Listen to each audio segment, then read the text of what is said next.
नमस्कार, India news health देख रहे हैं आप। मैं गरिमा श्रीवास्तव आपके साथ।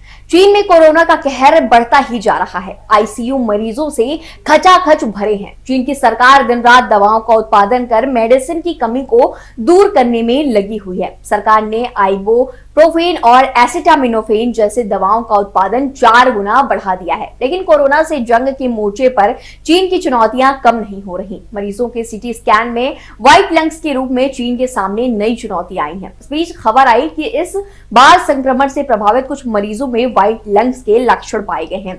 इस नई रिपोर्ट ने चीन की चिंता को कई गुना बढ़ा दिया। ग्लोबल टाइम्स की रिपोर्ट के अनुसार चीनी सोशल मीडिया प्लेटफॉर्म पर कुछ पोस्ट वायरल हो गए। इसमें दावा किया गया कि बीजिंग और उत्तरी चीन के हेबेई प्रांत में कुछ कोविड-19 रोगियों का जब सीटी स्कैन किया गया तो उन रोगियों में सफेद फेफड़े यानी कि व्हाइट लंग्स के लक्षण पाए गए। इस रिपोर्ट ने शुरू में चीन के स्वास्थ्य विभाग में हड़कंप मचा दी। व्हाइट लंग्स की रिपोर्ट देखकर चीन का स्वास्थ्य महकमा चिंता में क्यों पड़ गया है, ये हम आपको बताते हैं।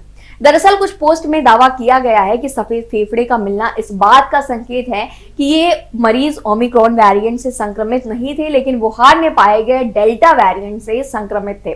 चीन की सरकार ने तुरंत इस रिपोर्ट का खंडन करना शुरू किया कि उनके देश में कोरोना का पुराना वेरिएंट एक बार फिर से सक्रिय हो गया है। जिन मरीजों के सीटी स्कैन में व्हाइट लंग्स के लक्षण मिले थे वे बुजुर्ग मरीज थे और कोरोना के संक्रमण से बुरी तरह से प्रभावित थे। Chinese centre for disease control and prevention यानी कि सीडीसी के इंस्टीट्यूट ऑफ वायरल डिजीज के डायरेक्टर जू वेनबो ने कहा कि कोविड-19 का रियल टाइम मॉनिटरिंग बताता है कि अभी चीन में डेल्टा वेरिएंट मौजूद नहीं है। साथ ही ये भी पता चला है कि डेल्टा वेरिएंट और ओमिक्रॉन वेरिएंट का रिकॉम्बिनेशन नहीं हुआ है। जो वेनबो ने कहा कि चीन के सीडीसी ने दिसंबर की शुरुआत से ही 1142 पॉजिटिव केसों का जीनोम सीक्वेंसिंग किया है और पाया है कि चीन में ओमिक्रॉन वेरिएंट के BA.5-2 और BF.7 स्ट्रेन ही देश में लोगों को प्रमुखता से शिकार बना रहे हैं और ये दोनों वायरस मिलकर चीन में पाए जाने वाले कोरोना केस का 80% हिस्सा है। इसके अलावा चीन में ओमिक्रॉन वेरिएंट के 7 सब ब्रांच भी पाए गए हैं। कुल मिलाकर चीन लगातार ये बताने की कोशिश में है कि उसके यहाँ अभी मरीजों में व्हाइट लंग्स के लक्षण नहीं मिले हैं। ग्लोबल टाइम्स ने विशेषज्ञों के हवाले से लिखा कि व्हाइट लंग शब्द का अब इंटरनेट पर अत्यधिक इस्तेमाल हो रहा है क्योंकि कुछ रोगियों को गलती से व्हाइट लंग कहा जाता है, हालांकि उनके लक्षण इतने गंभीर नहीं होते।